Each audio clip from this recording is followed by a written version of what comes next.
Bonsoir Guillaume Quérou. Bonsoir. Vous êtes président du Club des entrepreneurs, membre de la commission entrepreneuriat du MEDEF, fondateur du groupe Didaxis. Vous avez entendu, vous étiez là, vous avez suivi Michel Sapin donc, au Club LCI. Le MEDEF qui s'engage sur la création d'1 million d'emplois en échange de la baisse des charges. C'est possible, c'est crédible?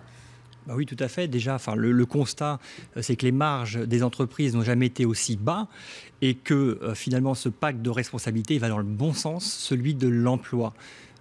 Il y a tout un tas de mesures aujourd'hui qui vont inciter, à travers ces allègements fiscaux, les entreprises à créer des emplois. Moi, je pense qu'il faut faire confiance à ces entreprises. Vous savez, moi, je suis dans le portage salarial. Je sais qu'il y a des dispositifs qui permettraient aujourd'hui, à près de 600 000 Français, de pouvoir se créer son propre emploi. Et donc là, c'est un appel que je lance à Michel Sapin. Il faut étendre un certain nombre de dispositifs qui existent.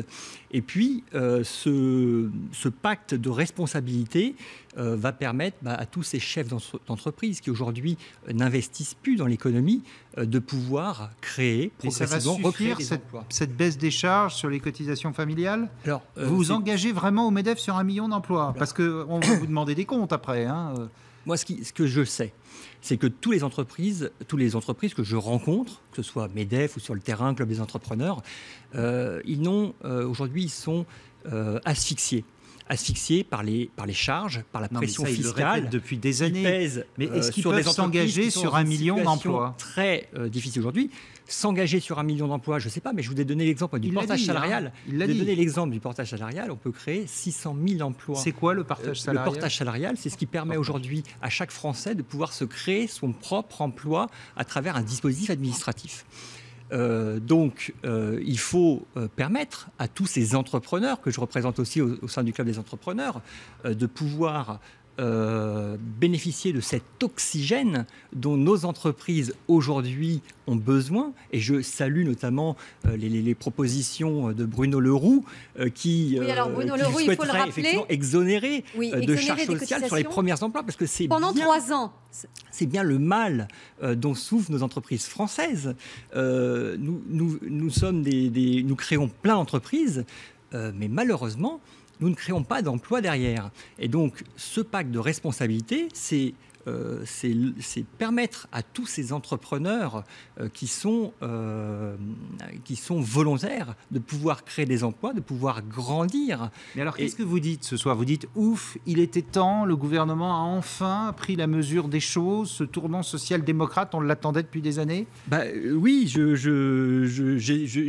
j'imagine qu'effectivement, après 18 mois, les entrepreneurs sont aujourd'hui entendus, que ce pacte aux entreprises va permettre de soigner ce mal dont souffre notre économie. Et ce pacte de responsabilité, finalement, c'est le traitement que tous ces entrepreneurs aujourd'hui. Créer 1 million d'emplois, finalement, ce n'est pas si compliqué lorsqu'on sait qu'on crée quand même près de 300 000 entreprises par an. Vous savez qu'une entreprise en France... Mais combien meurent par an aussi? Voilà, mais une entreprise en France a pour vocation à créer des emplois. Donc, il faut permettre à ces entreprises, à ces 10 à 20% d'entreprises qui créent des emplois, de pouvoir en créer davantage. Vous savez, on a 3 400 000 entreprises en France. Si déjà ne serait-ce que principalement PME, une entreprise sur 3 crée un emploi parce que c'est exonéré de charges sociales, vous voyez bien que l'équation fonctionne. Vous voyez bien qu'on peut créer facilement un emploi. Je donnerai un exemple quand même. Les startups américaines ont créé 5 millions d'emplois chaque année de 1997 à aujourd'hui, donc de 2007 à aujourd'hui. Ils ont 300 millions de consommateurs aussi aux États-Unis. D'accord, mais si on remet à l'échelle du marché français, 1 million d'emplois, c'est assez réaliste.